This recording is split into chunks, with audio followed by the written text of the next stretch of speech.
Hello. Thank you for checking in. It is Wednesday, hump day. Woohoo! So great to see everybody and hope you're having a good day. And I'm on time. Yay. I know. I really shouldn't be celebrating punctuality, should I? I mean, it should be a normal daily occurrence, shouldn't it? But I am on time.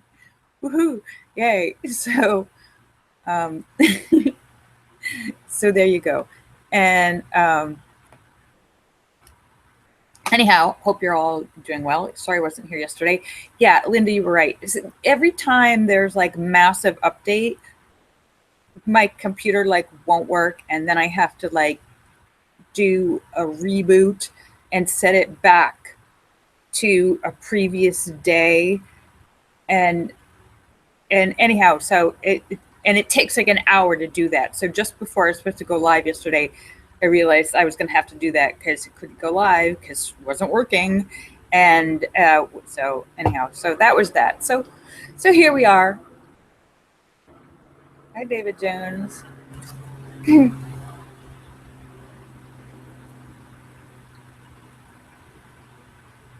But I didn't do the update, David Jones. Linda says I need a new computer. I don't have any control over it. It does it automatically. The computer does it automatically. Sometimes it shuts down on its own. It does it all. I don't have any control over it. Microsoft and my computer do it without even asking. They're just like, oh, here's your update. Ooh, we're shutting down now. And then like, okay, we just updated.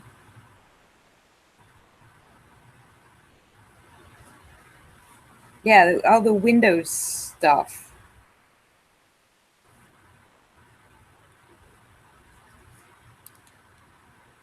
David says I can set the time for my updates. Well, I don't know. Oh, well, Wing Doggy, I haven't seen it, but I hope you're having a good time.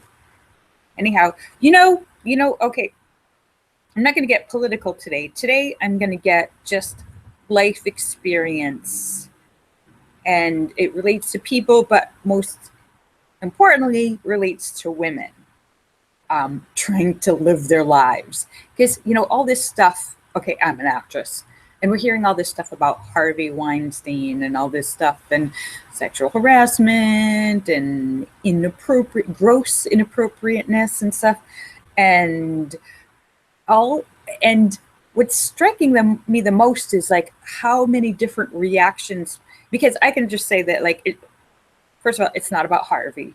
It's not even about Hollywood or the film industry, because the kind of things that are happening, that have happened and are happening to these women in relationship to Harvey Weinstein, it happens all over Hollywood to everyone, and not just Hollywood, but all over the world to women in general, in every aspect, between schools and teachers and doctors and everything. So I can't even jump on the Harvey bandwagon, because the wagon is much bigger than Hollywood. It's bigger than Harvey. It's like endemic to the entire culture, the whole country.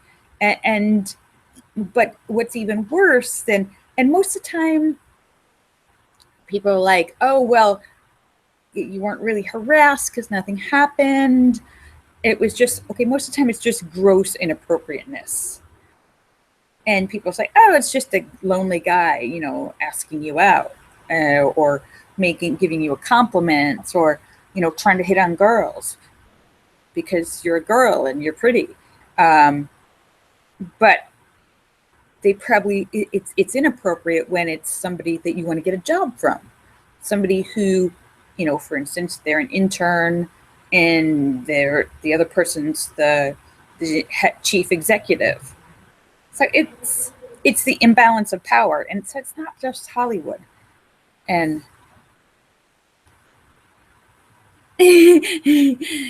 Sam says, you're distracting me from the baseball game because you look so good. Thank you, Sam.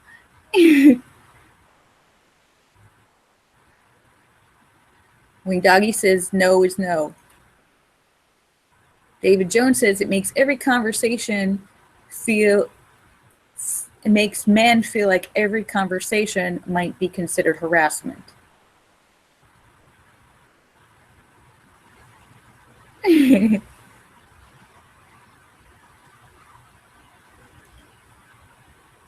Linda says, I'm a wreck because I'm going to have guests here.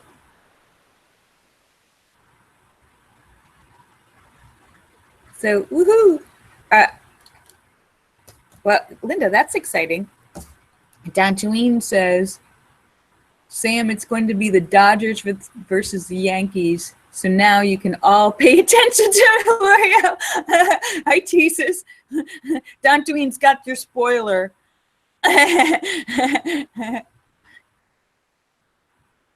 Oh, wow. Awesome, Linda. Linda's going to have her pastor and somebody from their wellness group come to visit her. Yay, company's good. That's good.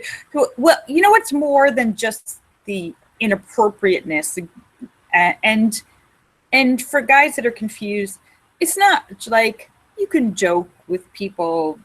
There's a difference. You know how it feels when it's inappropriate, or you should know, like.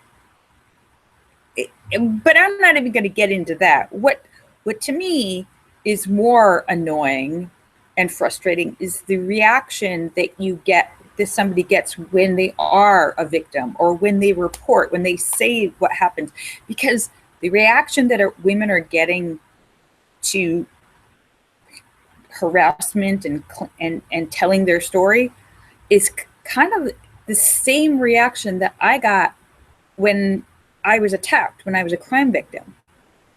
And that's what's like, I've been reading all these things about, Me Too. All these women are posting about their experiences. And then I reread something that I wrote after I was attacked, and people were saying the same exact things to me.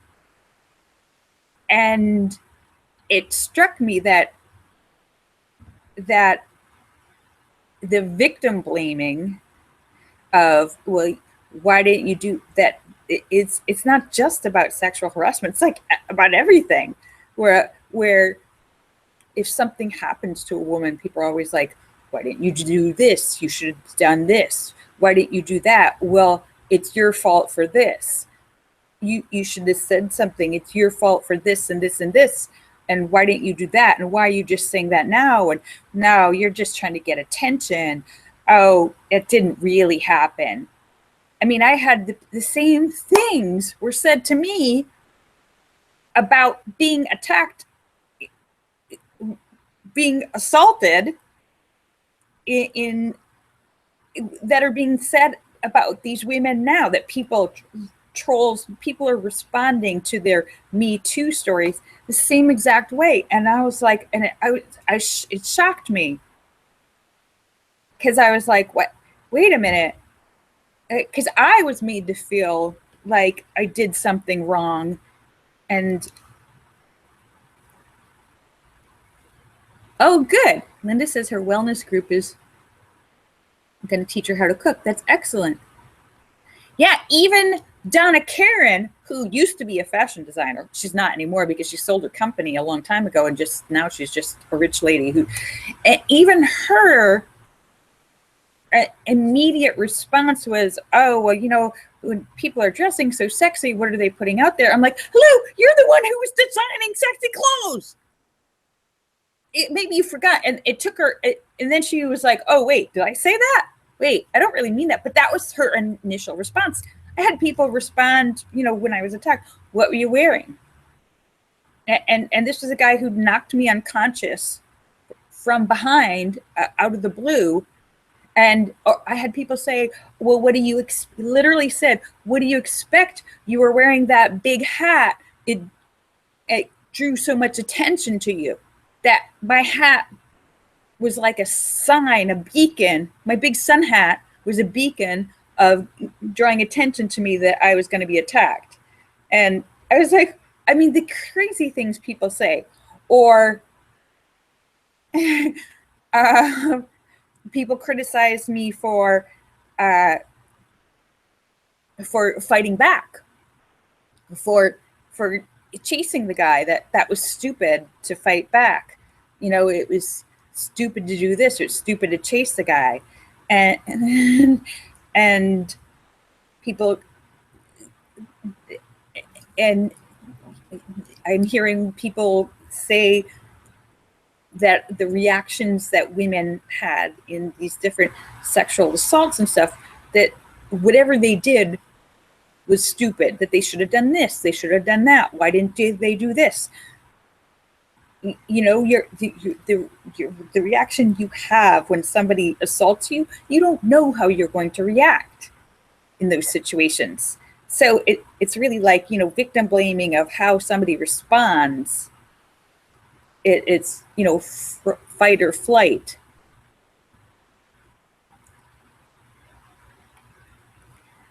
And then I had people telling me, accusing me of exaggerating the claim, saying, "Oh, it didn't really happen." Telling me, like minimizing, it didn't really happen. You're exaggerating. You just got pushed down. You weren't really attacked. It's the same as telling all these women, well, nothing happened. Somebody made, this guy, I'll call it Harvey, but it could be, it's so many people. This guy just, he asked some girl for a massage or whatever and got naked and masturbated, but he never touched you. He didn't do anything. And, nothing happened. What are you upset about? Like, people are like, oh, well, he didn't steal your purse. Yeah, okay, he knocked you unconscious, but you're okay. Why do you have so much drama and stress? Why are you still like having post-traumatic stress? Get over it. The same exact things that people have said to me about being a victim of a violent crime are saying to these women about sexual assault. And people have said to me, you should have just been grateful that nothing happened. You shouldn't have chased the guy. That you should have just been quiet and grateful and been like a quiet victim and waited for the police. Like, it just, and so it makes me mad, not so much of the actual constant kind of like inappropriateness that I personally have experienced in my entire time in Hollywood, which is kind of like, while it's wrong, it's been so omnipresent that to me it's been like standard operating procedure. I barely even notice it most of the time. But what's more upsetting to me and annoying is people's reactions after the fact. Or like, all these women, why didn't they say something then? Why didn't they could have stopped this if they said something then? And yet, the same people who tell me that I was stupid to chase this guy, to confront my attacker and chase him, so that stopping that from happening to anybody else in the future, these same people are saying, oh, well, why didn't they complain then? They could have stopped it. Well, maybe they didn't have the power. They didn't have the chance. They felt like if they said something, nobody would believe them. They wouldn't be able to prove it. There'd be, blackballed, and they would have been. Their agents and managers, people would doubt their story. They wouldn't be able to. Same thing is if I had just sat there and not chased the guy, tried to, go through the normal court situation of trying to identify this guy, find him, identify him, being able to prove that this guy was the one who did it without a reasonable doubt, people be able to say, I would have been in the same situation. That's what's kind of like bugging me the most, is that victim blaming and downplaying when women say something happened, telling them it didn't really happen, or part of it's their fault, on how they reacted to the event is puts them in some way, how they reacted is some way like their faults too. Whether you fight back or you don't fight back, you're like damned if you do, damned if you don't, you know. And then why didn't you do this, why didn't you do that? And then you're like ashamed for it. And then people are saying, you know, when I tried to talk about my story, I'm either trying to get attention or publicity. Same thing they say about all these women, trying to get attention, trying to get publicity, when you're just telling your story. And it's so, that's what's been making me mad a lot, because I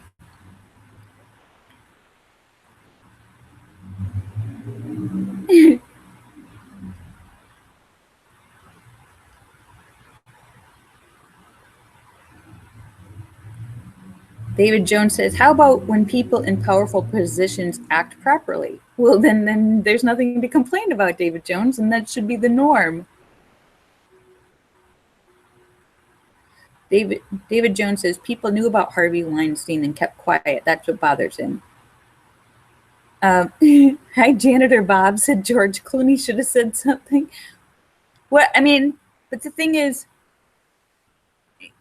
it's not just Harvey. Like I said, it's not just Harvey, it's everywhere. I mean, and it's not just Hollywood. We've had all of these same accusations about Donald Trump for the last 30 years. And people are just like, oh, she's lying, they're making it up, they're just saying this for publicity. They don't like him for politics, so they're just trying to do this. But it's been 30 years of these, and Bill Cosby, and like it's everywhere. And I can tell you, in even small jobs, banks and people in all different walks of life have these same things where someone's in a position to hire you, fire you, give you a promotion, and you're putting people in uncomfortable positions. And people around them always know about it, and they joke it off saying, oh, it's just so-and-so being playful. It's just so-and-so, you know, they're just trying to be nice. They're just being really friendly. Oh no, they kiss everybody that way. It's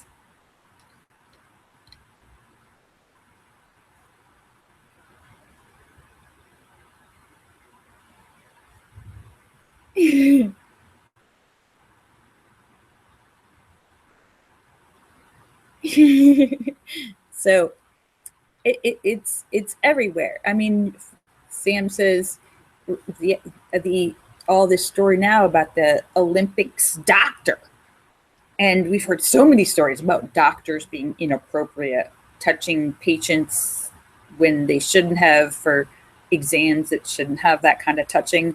Finding out that hundreds of these little girls over the last 30 years were being touched inappropriately in exams from the gymnast doctor, the guy who's a doctor for the gymnast team. They had to get their physical for him and be approved if they wanted to compete. And this guy telling them, and some of the times he was touching them inappropriately even when their parents were in the office. That's how crazy these things can be. Even in the office, where the guy's putting his fingers for no reason, no medical reason for this guy to be putting his fingers in their butt or fingers in their vagina. That's not part of a normal medical exam for these gymnasts. And then saying that it's part of, he's a doctor, he knows what he's doing, it's part of the exam, he has to do this.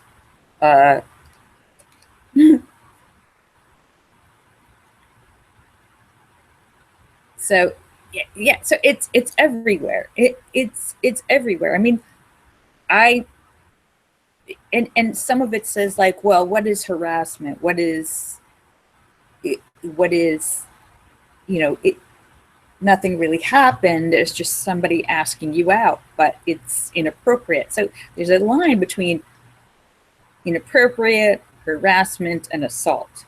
And um, I've had a zillion incidences of inappropriateness, and most of the time, it doesn't bother me at all. I just joke with it and say something back, and I'm like, okay, whatever.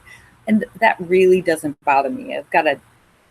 I'm used to that, and haven't really had anybody be like, as far as I could say, the classic casting couch thing that people talk about. You see it on TV in the movies where somebody says, "Oh, if you do this, I will do that," or I won't do that. And it's like a quid quo pro, like, offer and exchange. It's this for this, or do this, or I'll do that. And it's that kind. In general, there's only a few people like the Harvey Weinsteins who are actually in a position to make, as far as Hollywood goes, to actually make that, legitimately make that offer for, like, but there's the so it's usually more nebulous or innocuous, or people are just like, oh, inviting you for dinner and drinks or to a party and asking you out, but not saying anything about do this and I'll do that. So it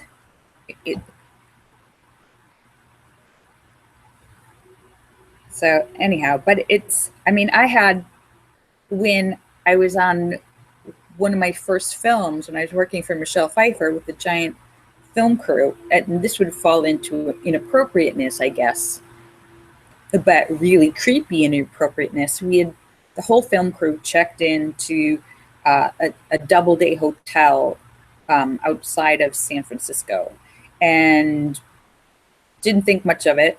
Checked in, blah blah blah. I mean, and there was like the hotel manager guy there, and I don't know, I think he was probably saying like, oh, hello, welcome, nice to meet you. And I was like, ooh, cookies, because Doubleday gives cookies. Oh, cookies, I'm so excited, my favorite hotel. And then later that night, I think I was in the bathroom and I was like showering, and somebody knocked on the door, and I quietly looked out the peek hole, and I could see it was a hotel manager. And I was dressed, I was like, I didn't say anything, I didn't answer, I pretended I wasn't home, and I didn't think anything of it.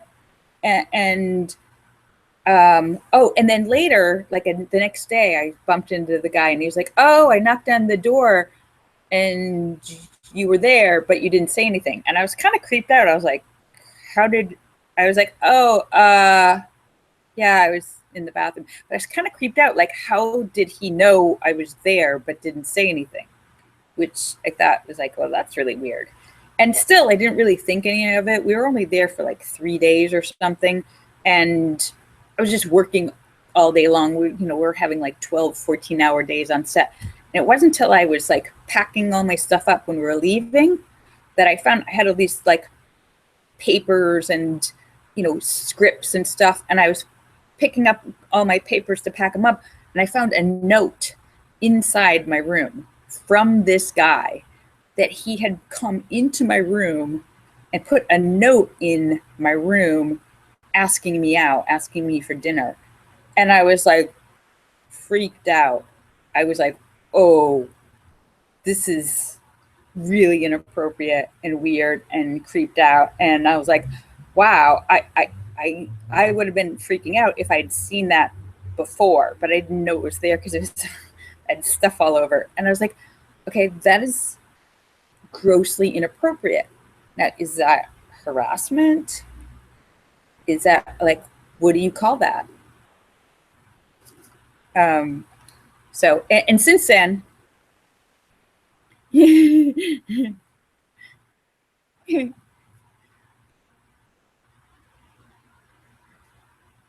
and since then, ever since I've been in a hotel, as soon as I get in a hotel, I now immediately call and say, I don't want any room service. I don't want anyone coming in to my room. But that's just one like weird instance of things, weird things that happen to women that are awkward and inappropriate. And David Jones says, saved by untidiness. Yes, that's true. But the thing that really bugs me is the way that people respond to victims of, and it seems to me like any kind of crime, it doesn't matter what the crime was, there's always some sort of victim shaming of, why did you do this? Why didn't you do that? You should have done that. Well, it's your fault for doing this. It's your fault for dressing this way or saying this. It's your fault for accepting the invitation. You should have known better. You shouldn't have done this. You should have kept quiet. You should have talked. You should have told people about it. You should have, there's everything shoulda, coulda, woulda. And it all just boils down to victim blaming and telling a crime victim that that they bear the responsibility for somebody else's actions, which you don't. It's not your fault that somebody attacks you, whether it's like a physical attack or a sexual attack, a verbal attack. It's not your fault that somebody else's. And so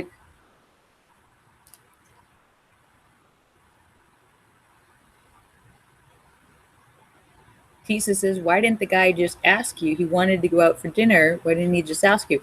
I don't know, Tisa. It was weird. And but can you see how this hotel thing would creep you out? Were the guys out there? You guys, does that seem creepy to you?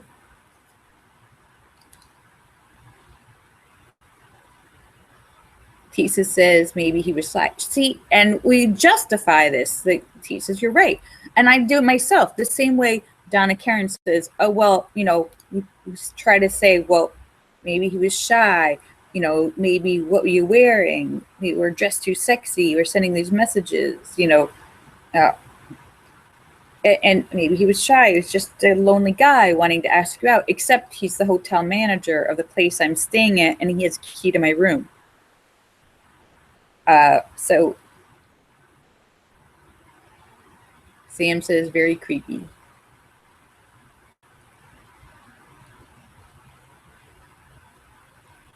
David Jones says, entering your space without the occupant knowing is creepy. Okay, so here's another example. I worked on a production, a very good production, and everything was fine. Talked with the producers in between takes, normal chit chat.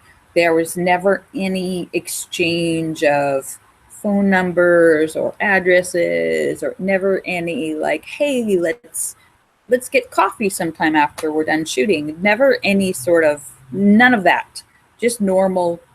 Everything seemed extremely professional. No hint of any type of, no weirdness, zero weirdness at all. Totally not weird. So I worked on this production. A couple months later, when that production is being aired, that one of the producers actually shows up at my door, knocked on my door of my apartment, completely unannounced. No, I had not called him. I hadn't given him my address. He had my address because I worked for them, and shows up at my door. And I'm completely unprepared because this is out of the blue. This is not invited. I have like sweats on.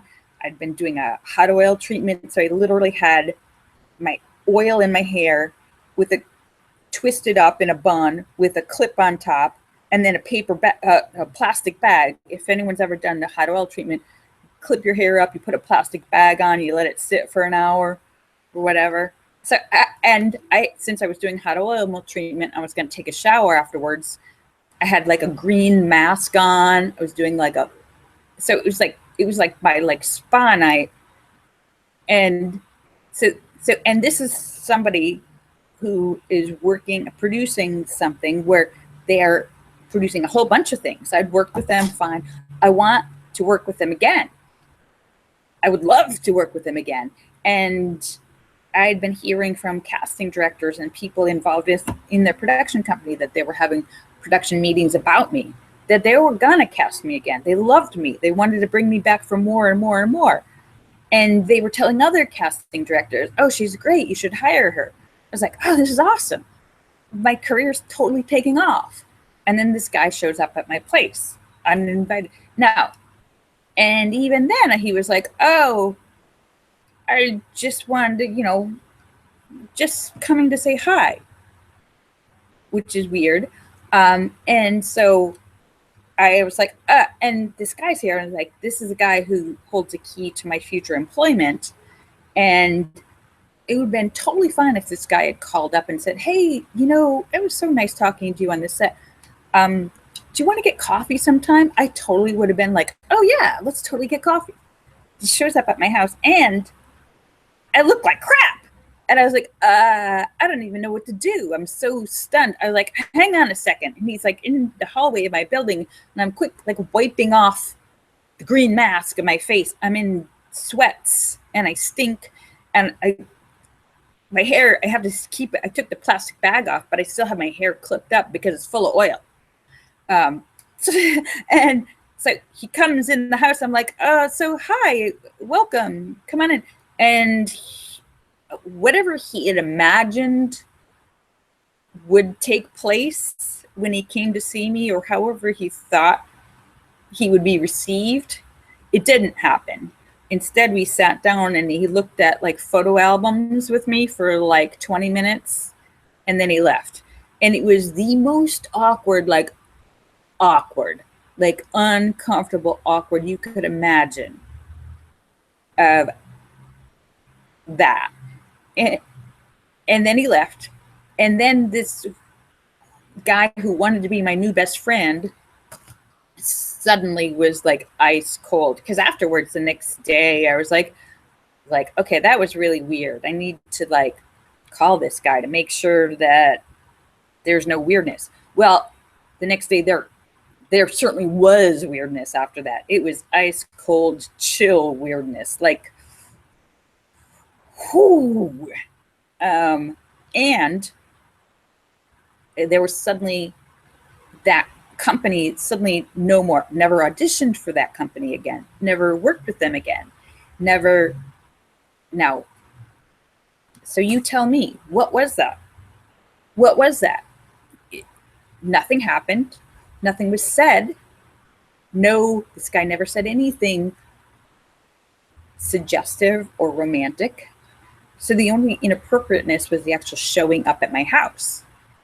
But nothing was said, nothing was asked, nothing was offered or suggested. And then I had already worked with them.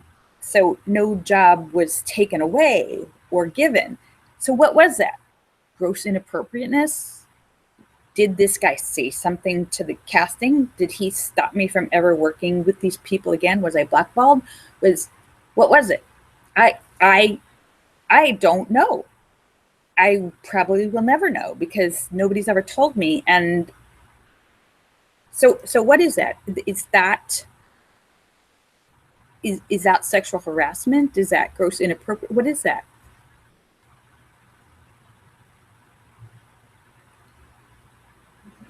And this, so that's what like the weirdness that happens to women is in this. It's this nebulous fine line of, well, what happened? And I know a lot of women have weird stories, and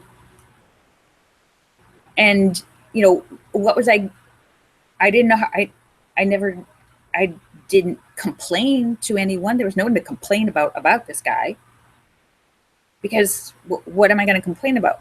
Nothing happened. He never said anything. And when I did talk to people, some of my friends and stuff, they're like, well, maybe he was just trying to be nice and he was really socially awkward. Maybe he's just really shy. He probably wanted to ask you out, but he probably should have done it a different way. But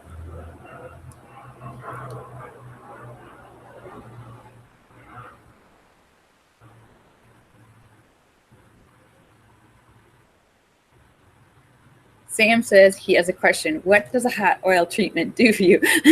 You're not a car. Well, it's supposed to do like a deep conditioning. If you have long hair, it's supposed to do a deep conditioning. So, yeah, it's like a deep conditioner.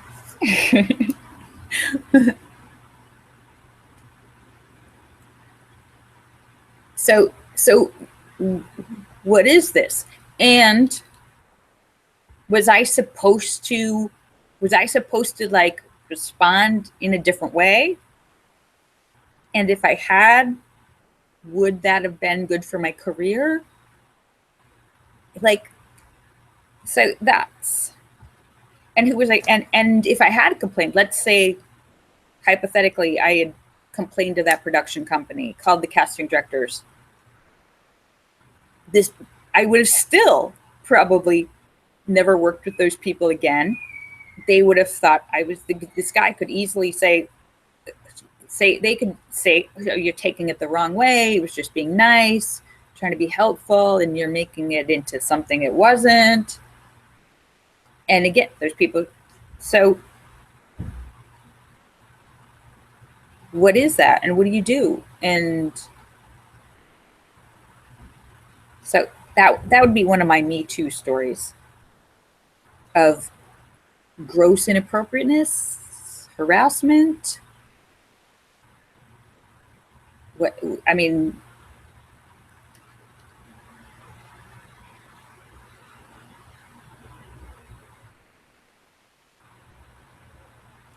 David Jones says, if it's harassment to want to see something and not, then we're all, well, no. So the wrong of my whole story, the guy never said or did anything wrong other than showing up at my house uninvited at night when I hadn't given him a phone number or an address or an invitation. And it was the guy in charge of whether I work with these people again or not. And so he was in the power position, and the fact that there was ice cold chill afterwards. I was there afterwards. There's a stone wall between me and that production company. So, but is there a label for what happened?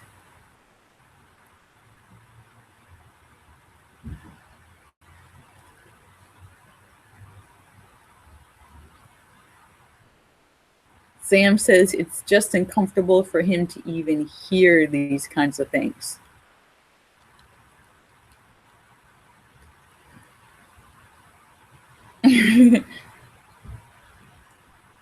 So, but anyhow, my biggest complaint is like how we respond to people when somebody tells you their story, regardless of whether they're an actor, it's entertainment, is it sexual, is it emotional, is it a physical assault? When we listen to people, are we actually listening to them and having empathy and hearing their story, or are we blaming them some way in the shoulda, coulda, woulda? You should have done something differently when you weren't there. And anyhow, so that's my point for today. I have just blabbed the entire time. Oh my goodness, it's already. David Jones says pizza is the thing.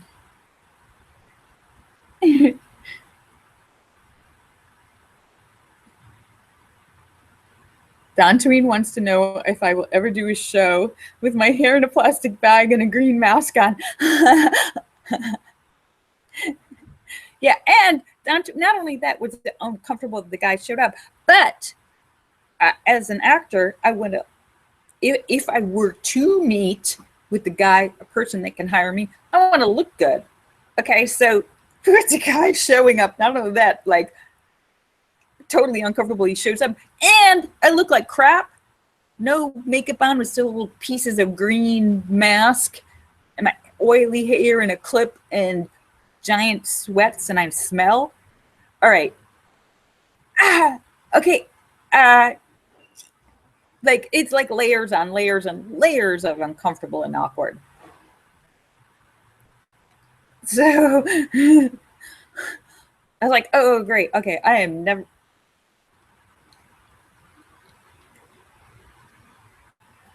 So maybe this guy thought we were going to, like, watch TV, drink some wine, and cuddle. I don't know. I have no idea.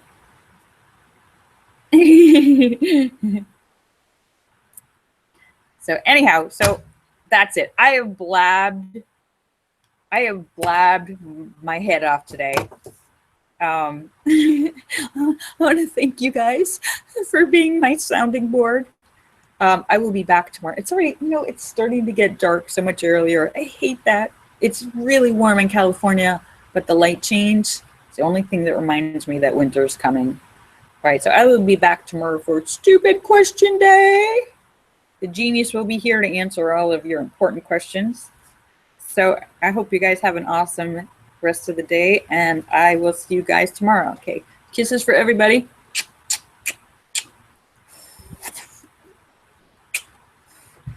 Bye. Love you guys. See you tomorrow. Bye.